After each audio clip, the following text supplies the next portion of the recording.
ప్రభు అయిన యేసుక్రీస్తు నామములో మీకు సమాధానం కలుగునుగాక. షలోం. మనము సంవత్సరం యొక్క చివరి దినములో ఉంటూ ఉన్నాం.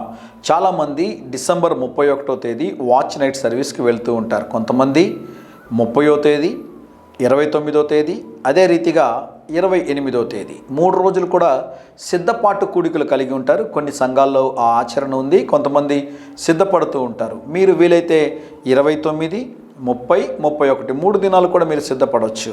మీరు కుటుంబంగా ఉపవాసం ఉండి దేవుని సన్నిధిలో ప్రార్థించి నూతనమైన సంవత్సరాన్ని ఎదుర్కొంటే అది ఆశీర్వాదకరంగా ఉంటుంది అని దేవుని సేవకుడుగా మీకు తెలియజేస్తూ ఉన్నాను.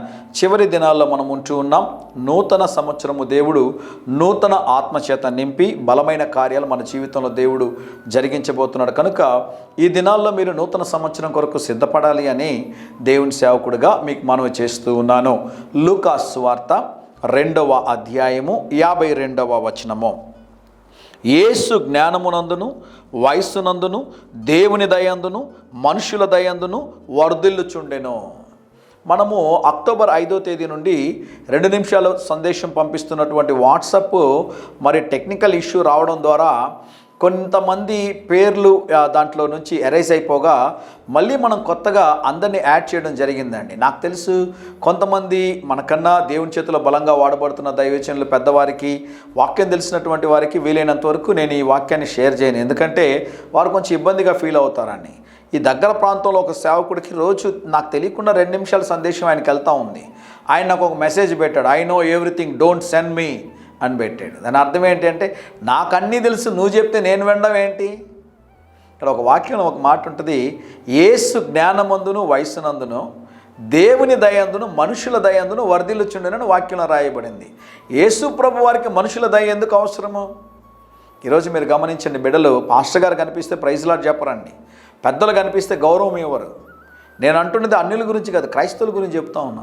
యేసు ప్రభు భూమి మీద ఉన్నప్పుడు 30 సంవత్సరాలు నజరేతులో తల్లిదండ్రులకి లోబడి ఉన్నాడు ఆయన. యేసు ప్రభు వారు దేవుని కుమారుడు, ఆయన లోకరక్షకుడు. అయితే యేసు ప్రభు ఆయనకి ఇచ్చినటువంటి బాధ్యతను నెరవేర్చాడు. చాలామంది పాస్టర్స్ ఫెలోషిప్కి వెళ్తున్నా కూడా వాక్యం చెప్తే వాక్యం వినరండి. కారణం ఏంటి అంటే నాకు అన్నీ తెలుసు అనుకుంటారు.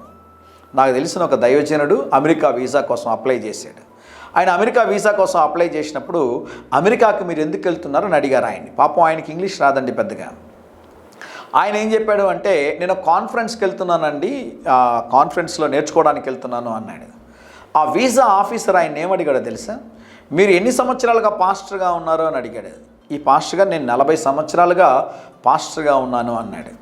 వీసా ఆఫీసర్ ఇంకేమన్నాడో తెలుసా? ఈయనతో 40 సంవత్సరాలు పాస్టర్గా ఉన్నప్పుడు నువ్వేంటి వేరే వాడి దగ్గర నేర్చుకోవడం, నీకు అన్నీ తెలుసు కదా, నీకు ఇంకొక టీచ్ చేయాల్సిన అవసరం లేదు, నువ్వు ఎందుకు వెళ్ళాలనుకుంటున్నావు చెప్పని అడిగాడు. ఈ పాస్టర్ గారు ఆయనకి ఇచ్చిన ఆన్సర్ ఏంటో తెలుసా? నాకు అన్నీ తెలుసు అనుకునేవాడు జీవితంలో ఏమీ నేర్చుకోలేడు, నిరంతరము నేర్చుకోవాలన్న తపన కలిగిన వాడే జీవితంలో ఉన్నతమైన స్థాయిలోనికి వెళ్తాడని చెప్పగానే వీసా ఆఫీసర్కి నోట్లో మాటలేదండి. అమెరికా వీసా ఆఫీసర్లు ఎటువంటి వారంటే 1 నిమిషంలో మనల్ని స్కాన్ చేసి పడేస్తారు. వీడు అబద్ధం చెప్తున్నాడా నిజం చెప్తున్నాడా మొత్తం కనుక్కునేస్తారు. వాళ్ళు అంత ఎక్స్పర్ట్స్ అనమాట. ఈ పాస్టర్ గారు ఇచ్చిన ఆన్సర్లో ఆ వీసా ఆఫీసర్కి దిమ్మ తిరిగిపోయిందండి. ఆయనకి వెంటనే వీసా ఇచ్చాడు, అమెరికా దేశం వెళ్ళొచ్చాడు. ఆయన ఎందుకు ఈ మాట చెప్తున్నాను అంటే, మనకి జ్ఞానం అవసరము, తెలివి అవసరము. వాక్యం వింటే ఏమైపోతుందండి? ఎవరు పంపిస్తే ఏముంది? వాక్యం వినడానికి ఎవరైతే ఇష్టపడతారో అటువంటి వారి జ్ఞానాన్ని సంపాదించుకొని ఇంకా బలంగా వాడబడతారు.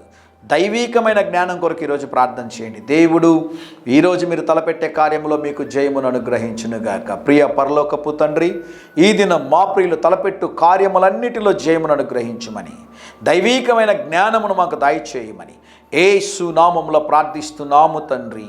Amen, amen.